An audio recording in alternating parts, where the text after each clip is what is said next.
Roosevelt, en su discurso, recuerda que durante 16 años no han existido relaciones diplomáticas entre los Estados Unidos y Rusia. Se congratula de que ahora los dos colosos se unan para fortalecer los propósitos pacifistas del mundo civilizado.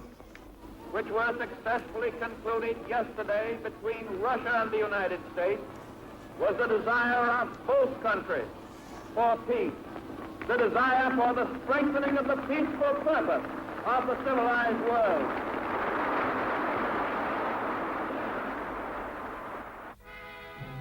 Este reconocimiento diplomático dio prestigio mundial a la nación de Stalin. También abrió paso al tan necesario comercio y créditos de los Estados Unidos para restaurar la caótica economía de la Unión Soviética. Agosto de 1936. Stalin comienza una serie de purgas que conmocionan al mundo. La mayoría de los acusados son miembros líderes del Partido Comunista. Comparecen en juicios bajo falsas acusaciones de espionaje, subversión y traición. Stalin quería eliminarlos por dos razones. Su poder político podía significar algún día una amenaza para él. Pero sobre todo, ellos conocían de primera mano los procedimientos de Stalin. Sabían demasiado.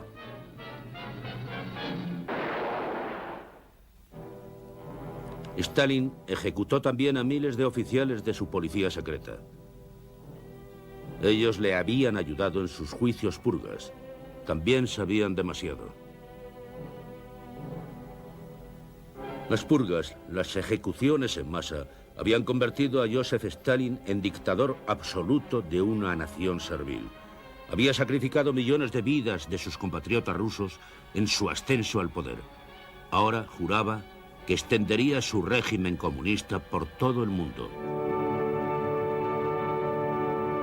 Joseph Stalin nació en 1879 en la provincia de Georgia, hijo de un zapatero del Cáucaso. El joven Stalin estudió para sacerdote, pero en el seminario tuvo que sufrir el rechazo de sus compañeros, dado su carácter violento. Stalin fue expulsado al unirse a una organización radical marxista.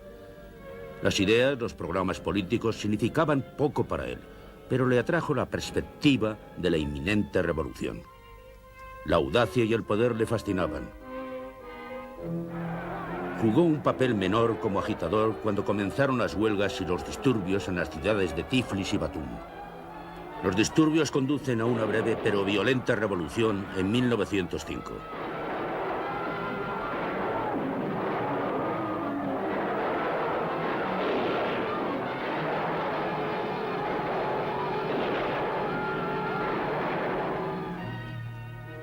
Stalin es detenido por agitador. En los años siguientes volverá a ser varias veces arrestado. La gente sospechaba que era un doble agente, que a veces era un revolucionario, pero cuando conseguía su propósito, Stalin se convertía en informador de la policía secreta del zar. A Stalin le atrae la figura de Nikolai Lenin, líder de un pequeño grupo revolucionario. Influido por las ideas de Marx, Lenin planeaba crear una dictadura comunista en Rusia. Quería derrocar al gobierno, acabar con la propiedad privada y establecer lo que él llamó la dictadura del proletariado, de la clase trabajadora. Lenin y sus seguidores esperaban el momento propicio.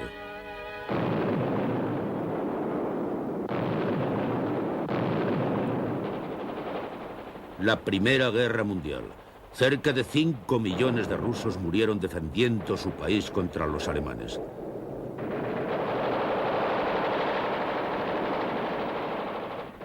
A pesar de que su ejército estaba destrozado y el pueblo desmoralizado, el zar Nicolás no se dio cuenta de que su poder sobre Rusia se había debilitado. A principios de 1917, el zar deja el frente a sus generales. Está cansado de guerra. Prefiere dedicar el tiempo a su familia y disfrutar de los placeres de los que aún puede disponer. Sus asesores le advierten que el pueblo ruso está al borde de la revolución, que debe dar a sus gentes más libertad antes de que sea demasiado tarde. Finalmente, hasta el mismo zar supo que se avecinaba una crisis. Decidió dejar su palacio cercano de Petrogrado y cambiarlo por la paz y la seguridad de una guarnición militar a 600 kilómetros al sur. Febrero de 1917, la Revolución Rusa.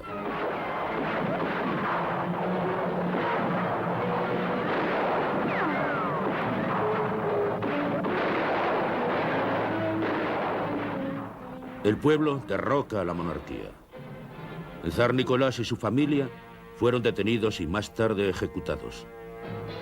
3 siglos de opresión. El pueblo ruso creyó haber alcanzado por fin la libertad. Se estableció un gobierno provisional controlado por socialistas moderados. Lenin y Stalin no habían tomado parte en esa revolución. Pero ahora Lenin planeaba derrocar al nuevo gobierno y hacerse con el control. Stalin jugó un papel menor en los esfuerzos de Lenin por crear un partido radical que llamó bolchevique. Los bolcheviques se hicieron con el poder militar bajo las órdenes del primer teniente de Lenin, León Trotsky. Había llegado el momento. Los bolcheviques estaban preparados para acabar con el débil nuevo gobierno.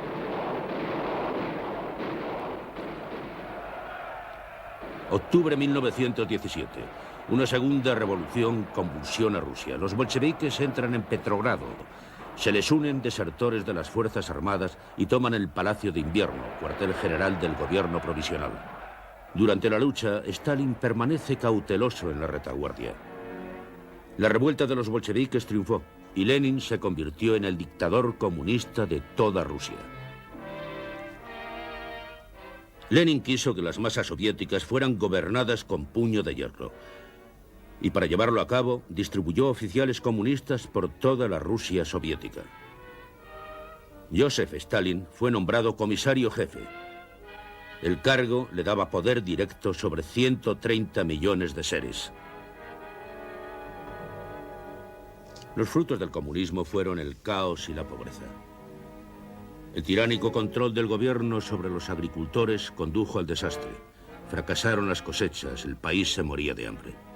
Hemos ido demasiado lejos, reconoció Lenin. Para prevenir el hundimiento total de la nación, se vio obligado a devolver muchas propiedades privadas a los campesinos. Reciben ayuda urgente de un país que Lenin odia, la capitalista Norteamérica, para salvar la vida de 10 millones de rusos hambrientos.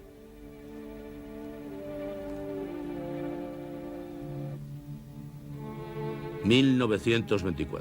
muere Lenin.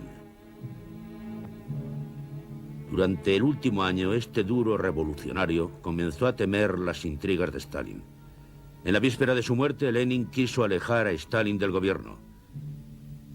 Los oficiales comunistas sospechaban que Stalin podía haber envenenado a Lenin, pero estaban demasiado asustados para intentar hacer nada.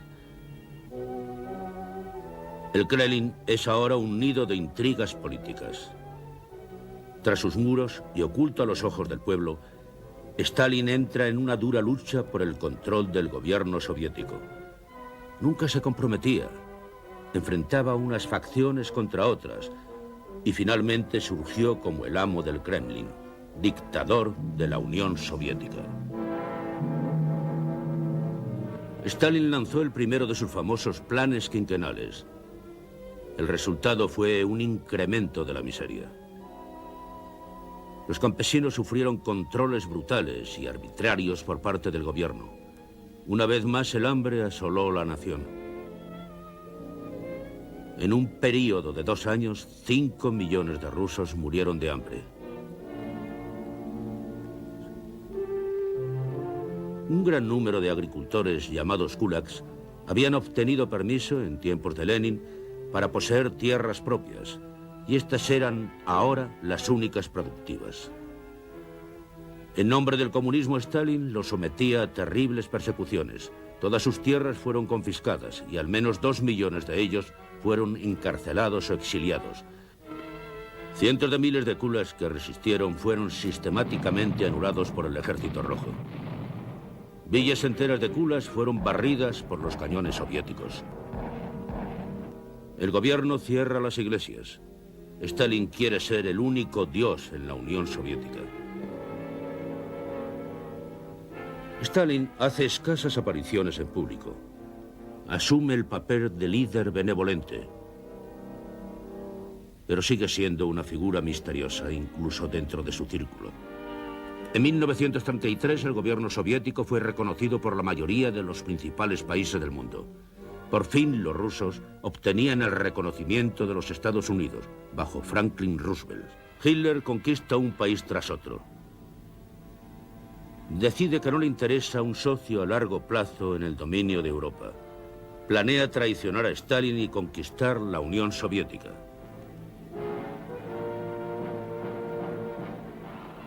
La división Panzer de Hitler avanza por suelo ruso. En solo 6 meses llegaron a 30 kilómetros de Moscú. Stalin quería mantener su imperio comunista. Ordenó a su ejército que en su retirada lo destruyera todo, que dejara a los nazis solamente la tierra quemada.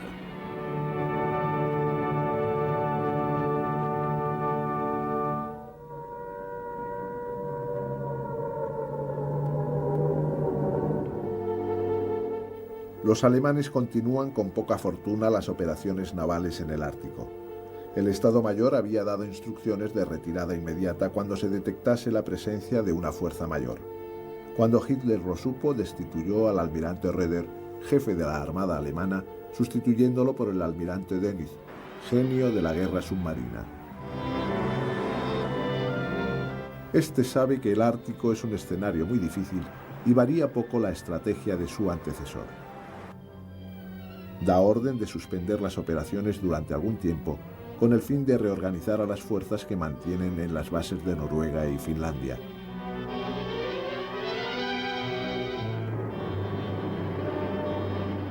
Nuevamente, y después de un año de inactividad en la destrucción de convoyes en el Ártico, los aviones alemanes de reconocimiento vuelven a salir en busca de los mercantes que transitan por la zona llevando mercancías para el frente soviético.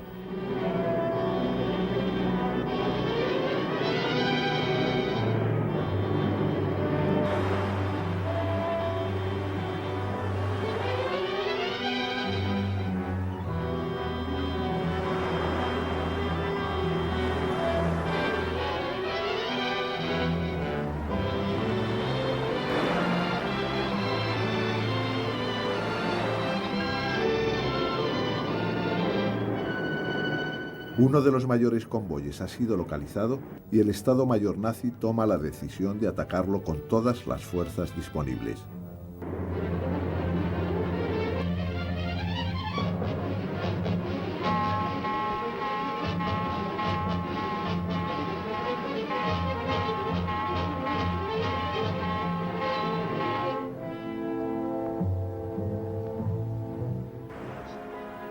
Los buques escolta lanzan cortinas de humo para confundir el ataque, mientras sitúan a sus hombres en los puestos de combate, pero la furia nazi es imparable.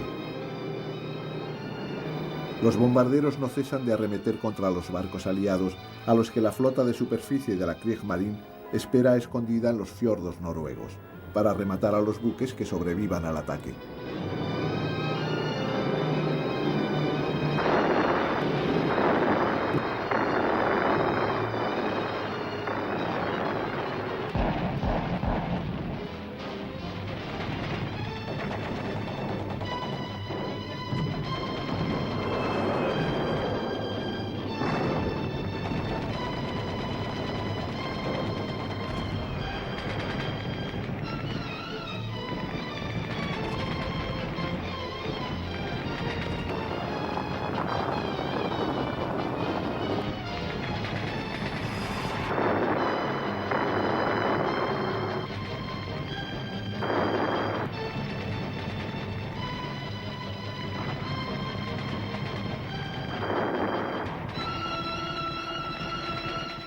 Los buques alemanes están preparados para realizar acciones de comando con ataques cortos y rápidos, pero no para la batalla en mar abierto.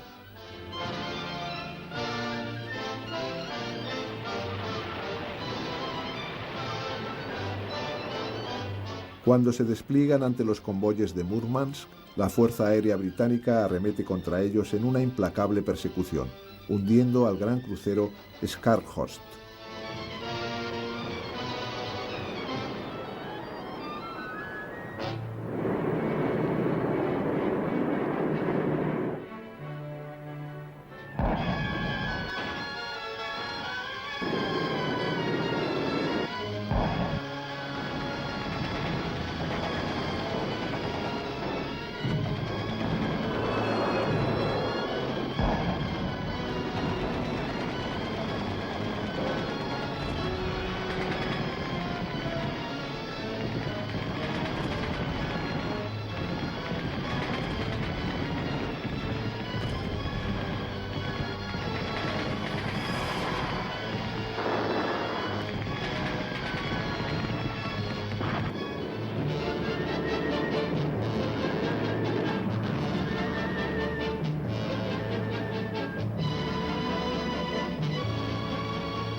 Los enfrentamientos entre las fuerzas alemanas y la armada inglesa se producen durante varios días en la llamada Batalla del Cabo Norte, que finaliza el 26 de diciembre de 1943 con la retirada de los nazis.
...100 mercantes y 20 buques de guerra hundidos por los alemanes. 50 submarinos, 3 destructores y un crucero enviados al fondo del mar por los aliados. En ninguna otra ruta marítima las pérdidas han sido tan altas ni las bajas tantas. La tragedia se refleja en el rostro de los supervivientes, que encuentran a otro terrible enemigo en las bajas temperaturas que tienen que afrontar.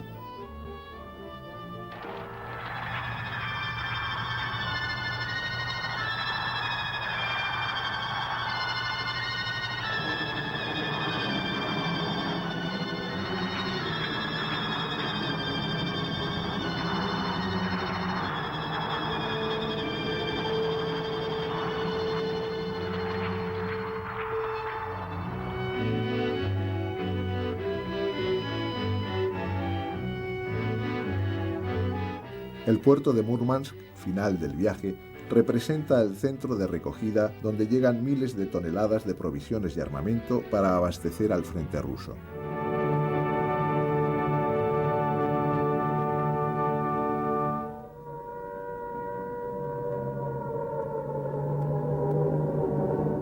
Los alemanes son conscientes de que los rusos están presionando a sus aliados para establecer un segundo confrontamiento. Desde Dinamarca hasta el sur de Francia, la Wehrmacht ha fortificado la línea costera para repeler cualquier invasor. Abril 1942. Los aliados comienzan planeando un ataque exploratorio sobre Francia. El puerto de Dieppe es seleccionado como diana. La operación es descrita oficialmente como reconocimiento en vigor, un experimento de hombres y equipamiento. La finalidad, analizar las medidas de defensa alemanas y las nuevas armas de asalto de los aliados. El plan, conocido con el nombre clave de Operación Ruther, está bajo la dirección de Lord Louis Mountbatten. Mayo 1942. La espera había terminado. La segunda división canadiense es elegida para llevar a cabo la mayor parte de la Operación Ruther.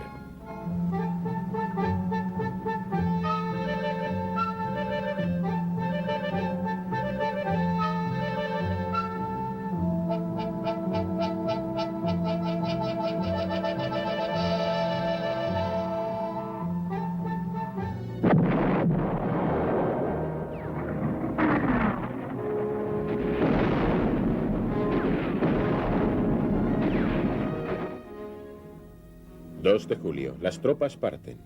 Serán completadas con unos pocos comandos británicos y los Rangers de los Estados Unidos, pero en esencia se trata de una operación canadiense.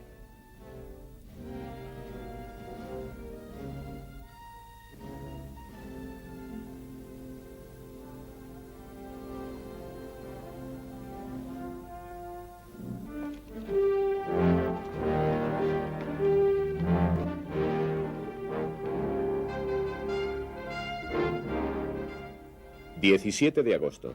273 barcos se internan en el mar transportando alrededor de 6.100 soldados de asalto, tanques, ametralladoras y armas cortas.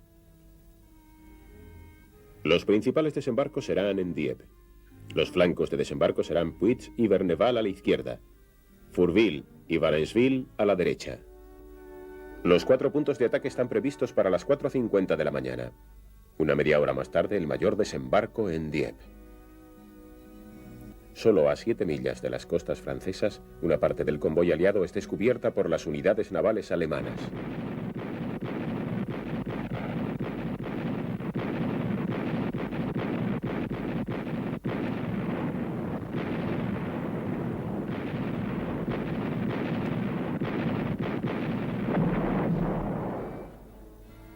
Los alemanes atacan a la flota de los aliados. Todavía ignoran la magnitud de las fuerzas canadienses y califican el encuentro como un incidente normal contra un convoy.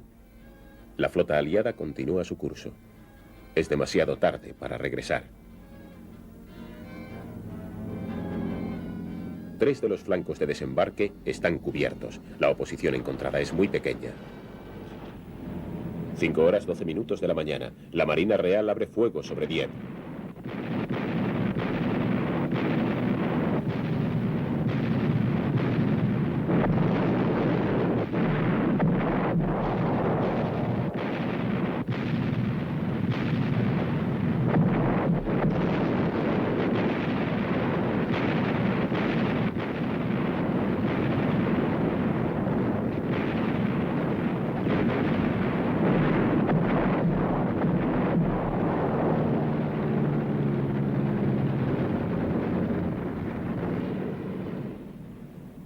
...60 Hurricanes y Spitfires cubren el desembarco desde el aire.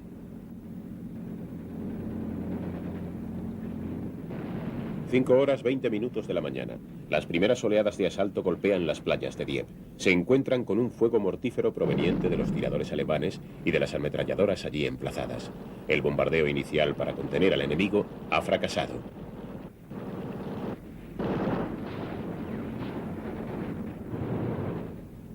Los hombres están prácticamente muertos debido al fuego enfilado que barre sus posiciones indefensas.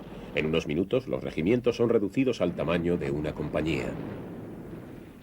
5 horas 35 minutos de la mañana. 30 tanques se extienden por las playas infestadas de balas. Se convertirán en los principales objetivos de la artillería alemana. Los bien emplazados alemanes castigan a los invasores con un mortífero cruce de fuegos.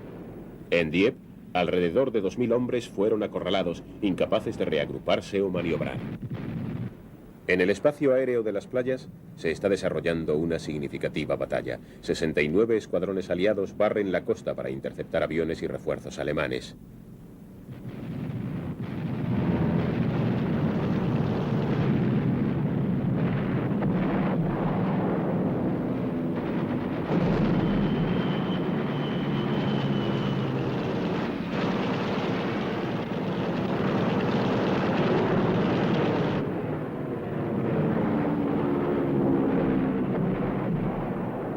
Antes del amanecer, los aviadores aliados hacen 3000 salidas, forzando a cada avión disponible de la Luftwaffe a despegar. Este es el más grande despliegue de las fuerzas aéreas desde la Batalla de Inglaterra.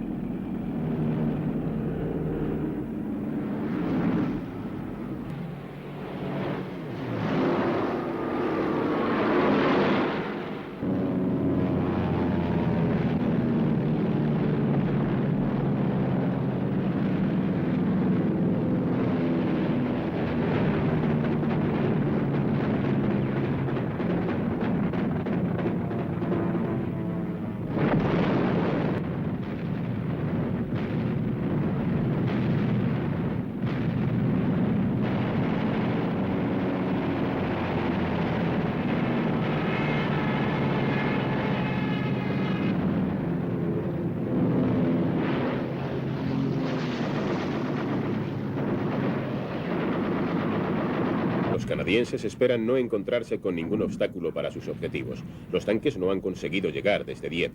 Ellos comienzan su retirada hacia las playas. 6:30 de la mañana. Los mandos están alarmados por la deteriorada situación. La vital cabeza de playa alrededor de Dieppe tiene que ser tomada sin pérdida de tiempo.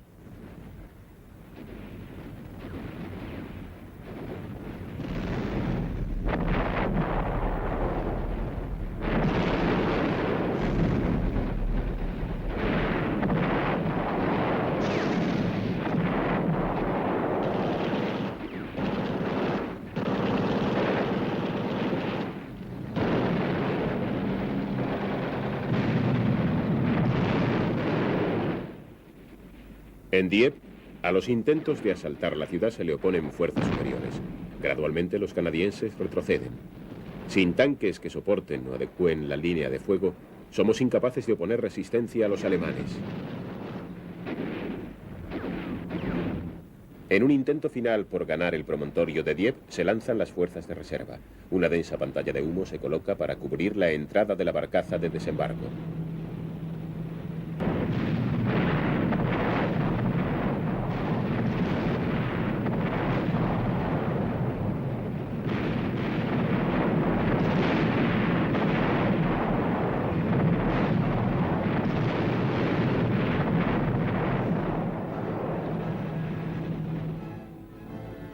Los botes emergen en un mundo de total destrucción. La playa está barrida por el intenso fuego enemigo. La vida en las playas es ahora cuestión de segundos. La posición aliada es desesperanzadora. Se ordena a las barcazas de desembarco que regresen al mar. Los cazas y bombarderos alemanes consiguen atravesar el paraguas aéreo aliado.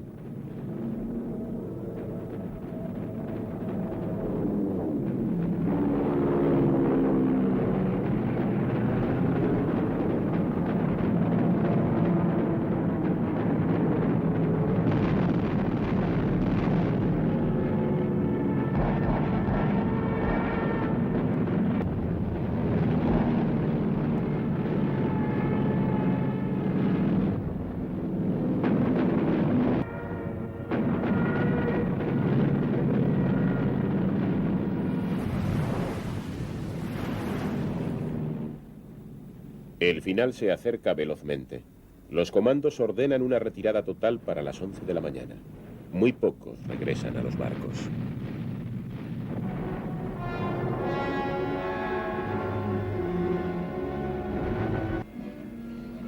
Antes de la 1 de la tarde, el barco del comando canadiense se traslada hacia las playas para ver si es posible un último intento de evacuación. No hay señales de vida.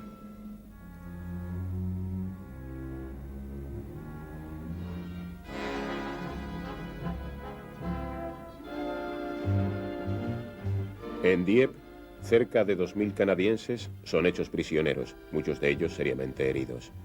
Los que pueden andar se encaminan a la estación de ferrocarril.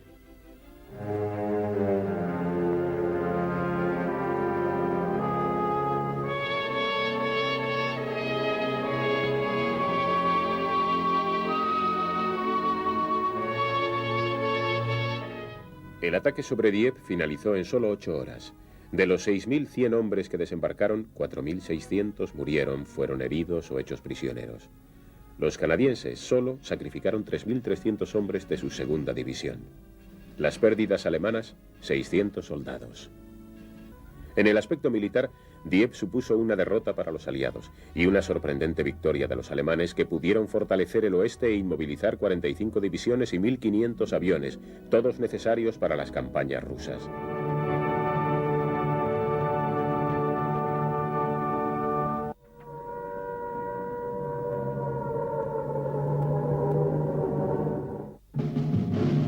...28 de junio de 1942...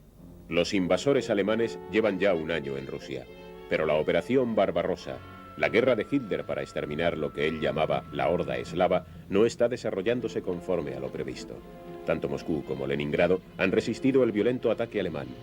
Ahora, en el verano de 1942, Hitler toma el mando personal del ejército y ordena avanzar hacia el sur para dirigirse hacia Stalingrado, en el Volga. Si el avance alemán puede ocupar Stalingrado, su premio será una ciudad de más de 700.000 habitantes que domina el río Volga, simplemente la vena yugular de la garganta de la Unión Soviética. El que posea esta ciudad dominará Rusia desde el Caspio, el Mar Negro y el Mediterráneo. Se trata de un objetivo que es necesario cumplir antes de las primeras nieves. Stalin también se da cuenta de la importancia de Stalingrado y ordena al 62 ejército siberiano bajo las órdenes del general Vasily Choikov entrar en combate. Mientras los ejércitos de Hitler se dirijan hacia el río Don, sus tácticas dejarán de ser un secreto para los rusos. Pocos días antes del inicio de la ofensiva alemana, el plan completo había caído en manos de los rusos. Demasiado tarde para realizar cambios. Se seguirá adelante como se estaba planeado, incluso si los rusos conocen el lugar, la hora y el objetivo. El ejército alemán es demasiado poderoso para ser detenido.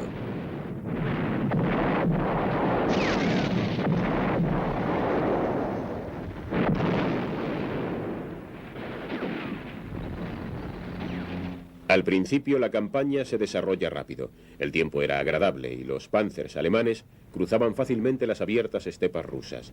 Rostov, en el sur, cae el 17 de julio.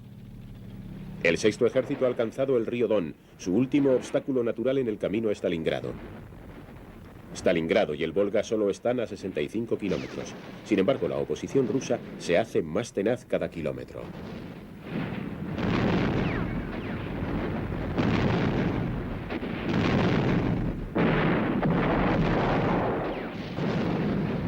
...21 de agosto... el sexto ejército, con el apoyo de una nueva división Panzer, hace su gran asalto para cruzar el Don.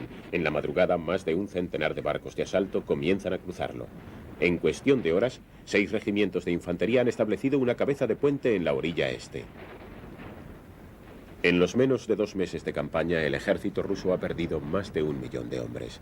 A medida que los alemanes avanzan hacia el Volga, los rusos pierden más.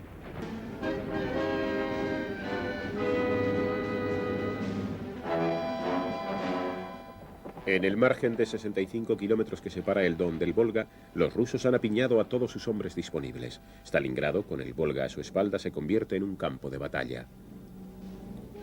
Todo el que puede sujetar una pala se dedica a excavar trincheras y trampas para tanques. Cualquier idea de evacuación se descarta por orden directa de Stalin. Los soldados lucharán más duro, dijo, por una ciudad viva que por una ciudad vacía. 26 de agosto, la Luftwaffe lanza el más devastador bombardeo de la campaña contra Stalingrado.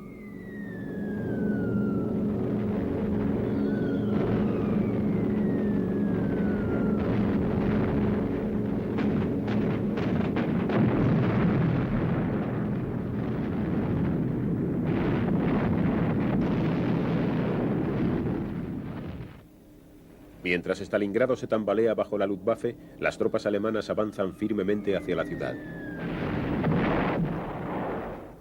Hacia septiembre, la ciudad ha cedido por 3 lados. Sin embargo, los rusos resisten.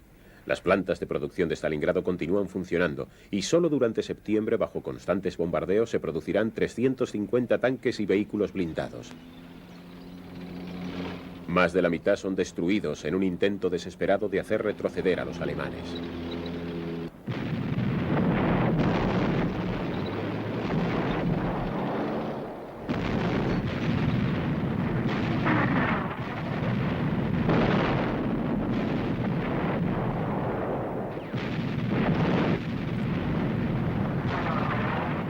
2 meses después del inicio de la ofensiva alemana, los límites de la ciudad son finalmente superados. En la primera semana de septiembre, las tropas alemanas irrumpen en sus calles por una docena de lugares. Es cortada una línea ferroviaria hacia Moscú. En este momento, el suministro a la ciudad solo puede llegar por detrás, a través del Volga. A mediados de septiembre, los alemanes han tomado el punto más alto de la ciudad. Irónicamente, se trata de un cementerio ruso llamado Mamai Kurgan. Desde este elevado punto, la artillería y los Stukas pueden localizar los objetivos rusos.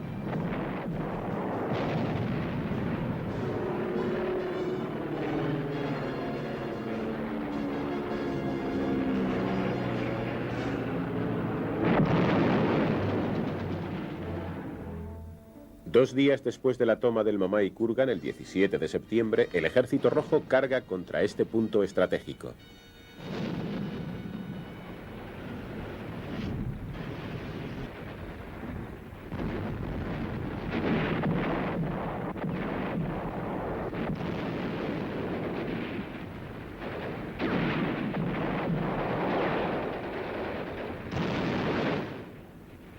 $7.000 soldados rusos mueren en la batalla por este terreno elevado, pero al final del día los alemanes han cedido, abandonan la colina.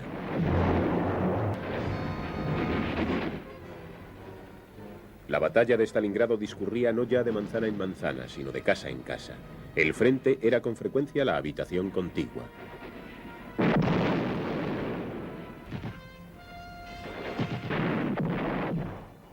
...9 de noviembre. Llegan expertos alemanes de lucha en las calles para acabar de una vez por todas con la batalla.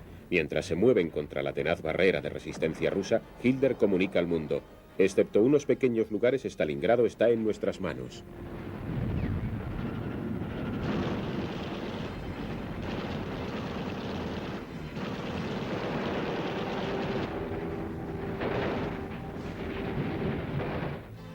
Los soldados alemanes empiezan a llamar a la batalla de Stalingrado la Ratterkrieg, o batalla de las ratas, ya que un punto a tomar o a defender puede no ser más que un montón de escombros lleno de ratas. Mientras la guerra continúa, Hitler ignora los informes de que el general Georgi Zhukov está concentrando una enorme fuerza al norte de la ciudad como preparación de un inminente ataque.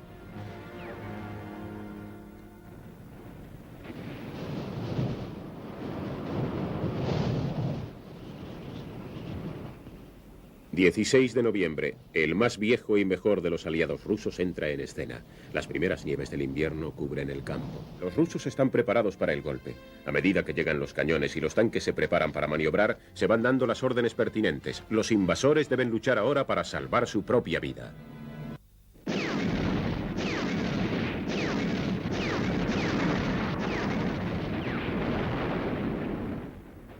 19 de noviembre de 1942. La artillería rusa comienza una maniobra de envolvimiento. Un ejército al norte de los alemanes, otro al sur. 500.000 de soldados rusos. Las defensas alemanas agrupan 1.500 tanques en una diminuta zona. Desde el este del helado Volga, los rusos comienzan a trasladar tanques, camiones, suministros y hombres. Bajo este violento ataque, las líneas alemanas comienzan a ceder. Entonces, a través de un área sostenida por 2 divisiones rumanas, los rusos abren una brecha. Rápidamente se convierte en un pasillo de 2 millas por el que el ejército ruso penetra. Casi de noche, los alemanes se encuentran a sí mismos como una multitud de hombres metidos en un bolsillo. 3 días después de su ataque, las tropas del Ejército Rojo se mueven con rapidez entre el Volga y el Don, enlazando con los comandos que vienen del lado opuesto.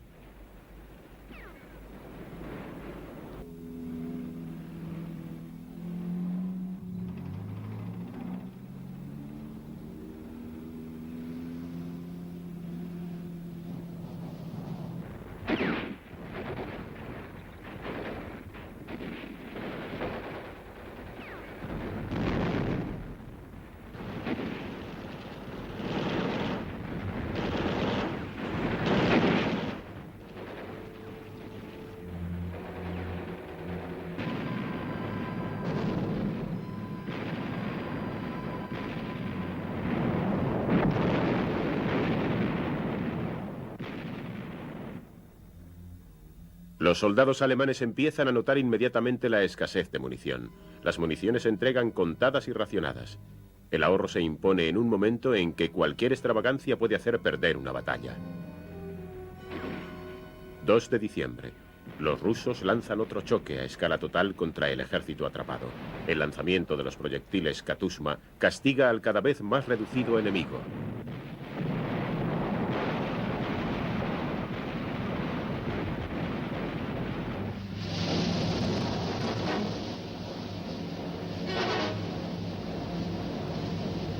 Desde el sur, una división Panzer se dirige hacia Stalingrado para romper el cerco sobre el Sexto Ejército. Tras 2 semanas, con cientos de miles de soldados rusos entre las dos fuerzas alemanas, el intento de rescate fracasa a más de 50 kilómetros de su objetivo.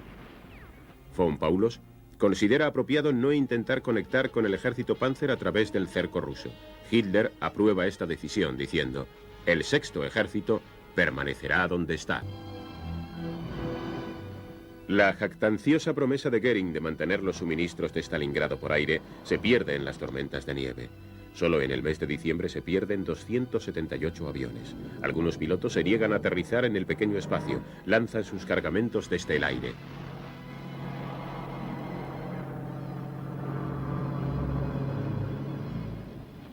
El cuartel general de Von Paulos informa: si las 300 toneladas diarias de suministro solicitadas al Führer no llegan, nos dirigimos a una catástrofe total.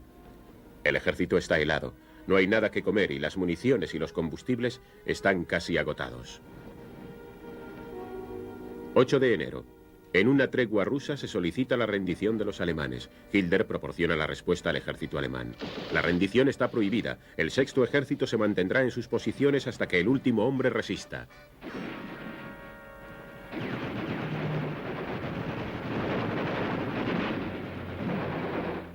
El 27 de enero las tropas rusas cruzan la ciudad dividiéndola en dos. Con intervalos de 5 minutos la radio rusa anuncia: cada 7 segundos un soldado alemán muere en Stalingrado. 30 de enero. Hitler asciende a Von Paulos al rango de mariscal de campo. Con el nombramiento le recuerda a la vez que en toda la historia de Alemania ningún mariscal de campo ha sido hecho prisionero.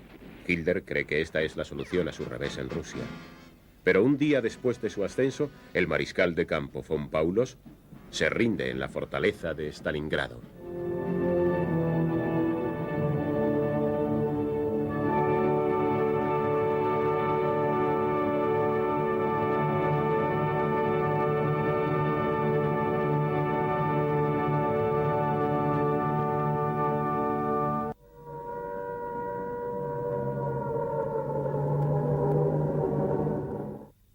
La planta astroromana, la refinería de petróleo más grande de Ploesti, es solo una de las 11 que existen en un enorme complejo industrial.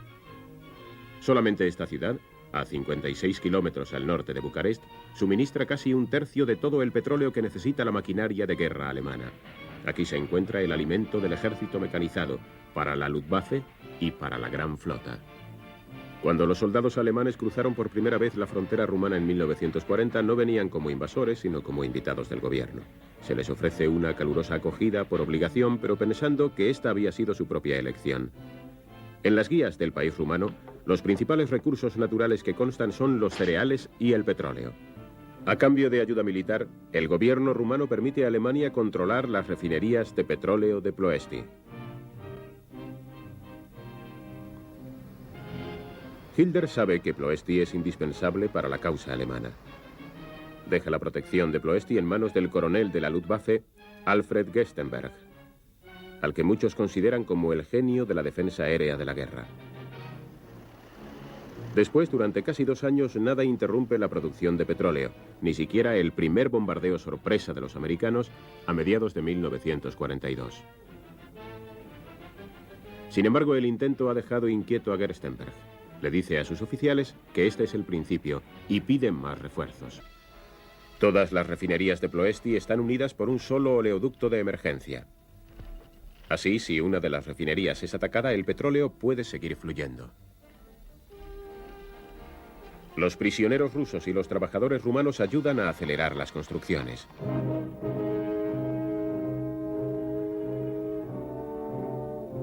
Y como protección extra, una complicada red de sistemas de alarma se instala, capaz de detectar los aviones enemigos a cientos de kilómetros de distancia de la ciudad.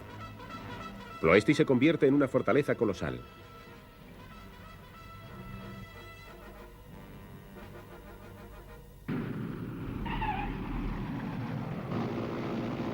Julio de 1943, los B-24 americanos aterrizan en Benghazi, en el norte de África. Aquí, en esta base desértica, capturada hace solo 2 meses al Afrika Korps de Rommel, se entrenan para una misión de alto secreto cuyo nombre de código es Operación Maremoto.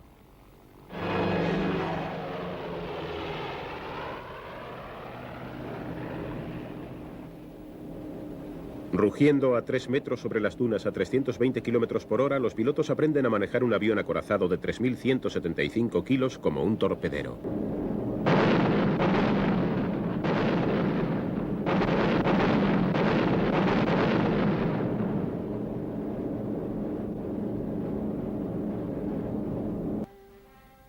La última semana de julio, la tripulación de los bombarderos americanos conoce por fin para qué se habían estado entrenando.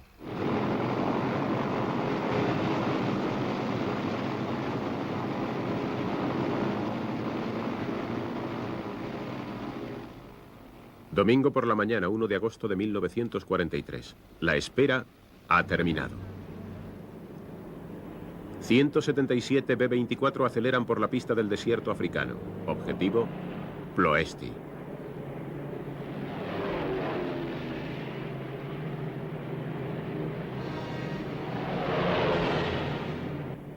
Se envía un mensaje desde Benghazi previniendo a los cuerpos de batalla aliados que rodean el Mediterráneo que aviones amigos van a pasar por allí. Una unidad de comunicación alemana en Grecia intercepta el mensaje e interpreta el código.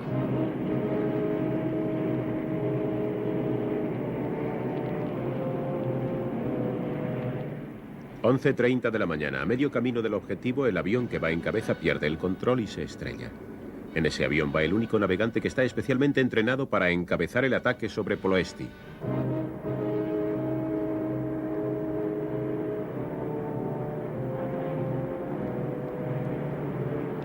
Ahora los aviones están en desorden. Algunos intentan reagruparse. El resto sigue hacia el primer punto de control. A las 12:20, la estación de radar alemana de Ploesti intercepta la formación por primera vez cuando suben a 5.000 metros para cruzar las montañas yugoslavas. Todo indica un objetivo, Ploesti.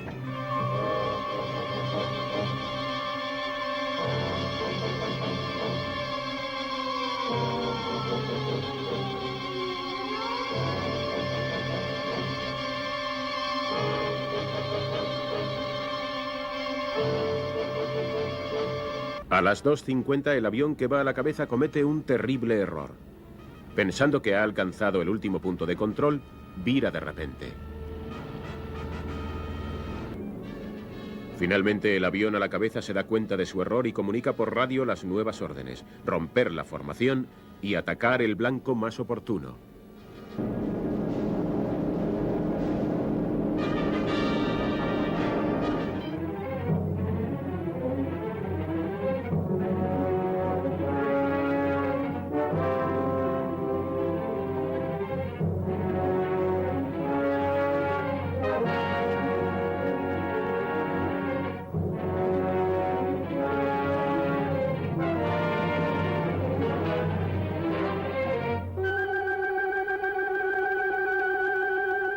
Cada avión lleva más de 2,5 toneladas de explosivos.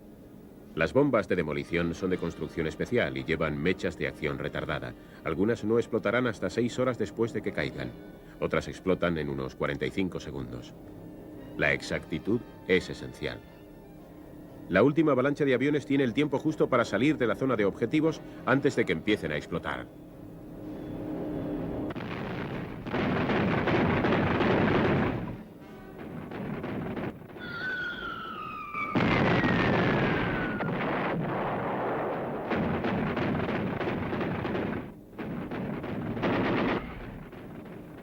El resto de los bombarderos americanos comienzan a entrar en la zona del objetivo. Debajo de ellos empiezan a explotar las bombas del primer grupo.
El ataque completo dura solo 27 minutos.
Acaba la operación Maremoto. Para los americanos las bajas son terribles. 1 de cada 5 hombres no vuelve. Se pierden casi una tercera parte de los aviones en el ataque. Es la peor catástrofe de la historia de las fuerzas aéreas norteamericanas. 9 meses después de la operación Maremoto, los aviones de los aliados vuelven a Ploesti.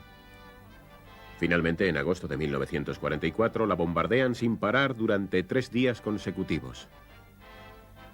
4,5 millones de explosivos hacen un agujero permanente en el barril de petróleo rumano. Los alemanes dicen que es el golpe más duro que reciben de las fuerzas aéreas en la Segunda Guerra Mundial. Se usaron miles de aviones, hombres y bombas. El sacrificio fue enorme. A veces, solo el sacrificio trae la victoria.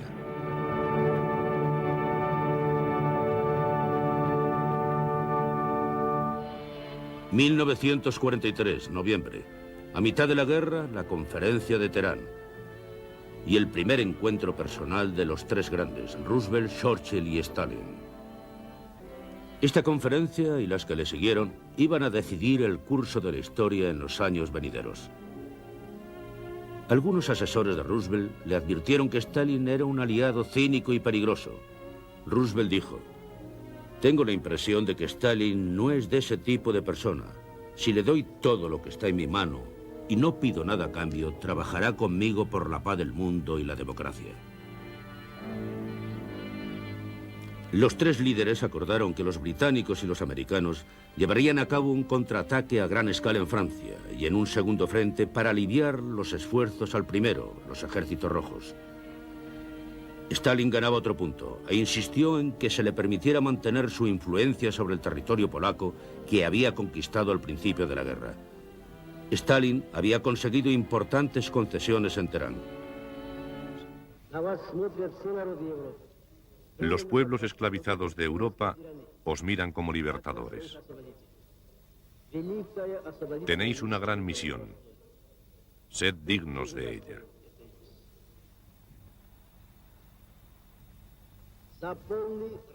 Destrucción completa para los invasores alemanes. Muerte a los ocupantes alemanes. Larga vida a nuestra gloriosa madre patria, a su libertad y a su independencia. Bajo la bandera de Lenin hasta la victoria.